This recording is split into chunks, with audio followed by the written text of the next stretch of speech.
శిక్ష విధించుట మరియు దిద్దుట. ఆమె, లేదు ప్రభువా అనెను. అందుకు యేసు, నేనును నీకు శిక్ష విధింపను, నీవు వెళ్ళి ఇకను పాపము చేయకుమని ఆమెతో చెప్పెను. యోహాను 8వ అధ్యాయం 11వ వచనం. దండించుట మరియు దిద్దుట అనునవి రెండు వ్యత్యాసమైన విషయాలు. ప్రకృతి సంబంధమైన మనుషుడు అయితే తనను తప్ప ఇతరులను విమర్శించుకుంటాడు. ఆత్మ సంబంధమైన వ్యక్తి ముందు తనను తాను విమర్శించుకొని ఆ తరువాత ఇతరుల క్రియలను గూర్చి అనుకూలమైన తాత్పర్యాన్నిస్తాడు. లోకమునకు తీర్పు తీర్చుటకు నేను రాలేదు అని యేసు చెప్పెను. అంతకుముందే లోకము తీర్పు తీర్చబడినది, ఇక తీర్పు తీర్చవలసిన పని లేదు. యేసుక్రీస్తు ఈ లోకమునకు తీర్పు తీర్చుటకు రాలేదు గాని రక్షించుటకే వచ్చెను.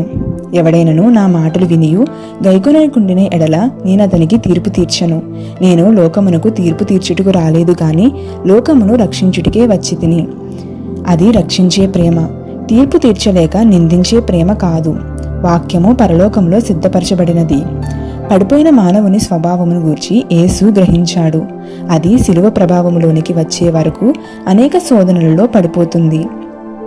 రాత్రింబవళ్ళు మన దేవుని ఎదుట మన సహోదరుల మీద నేరము మోపువాడైన అపవాది పడద్రోయబడి ఉన్నాడు. నేరము మోపు స్వభావము క్రైస్తవ స్వభావము కాదు.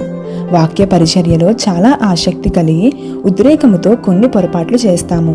మనము మాట్లాడే ప్రతి మాట విషయము మనము జాగ్రత్తగా ఉండాలి. ప్రకృతి సంబంధమైన మనుష్యుని మాటల వలె మన మాటలు నేరము మోపిడివిగా ఉండకూడదు. నేరారోపణ చేయువాడు అపవాది. మనము పాపము చేసిన మరుక్షణములోనే వాడు దేవుని ఎదుట మనపై నేరారోపణ చేస్తాడు. నీవెంత సహనము కలిగి ఉంటావో నీ జీవితం అంత శక్తివంతముగా ఉంటుంది.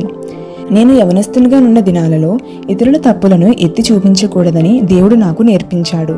అలా చేస్తే వారు నీకు శత్రువులవుతారు అని ప్రభువు చెప్పాడు. ఒకడు బోధించిన ఎడల దేవోక్తులను బోధించినట్లు బోధింపవలను. ఒకడు ఉపచారము చేసిన ఎడల దేవుడు అనుగ్రహించు సామర్థ్యము నుండి చేయవలను. పరిశుద్ధాత్మని సూచనలను అనుసరించి మనము నడుచుకుంటే మనమే దేవోక్తులముగా మారుతాము. నీవు క్రీస్తును కలిగి ఉంటే పాపులను ఆకర్షిస్తావు. నీలోనున్న శక్తి వారి చెడు మార్గములను తొలగించి వారికి పరిశుద్ధతను అందిస్తుంది.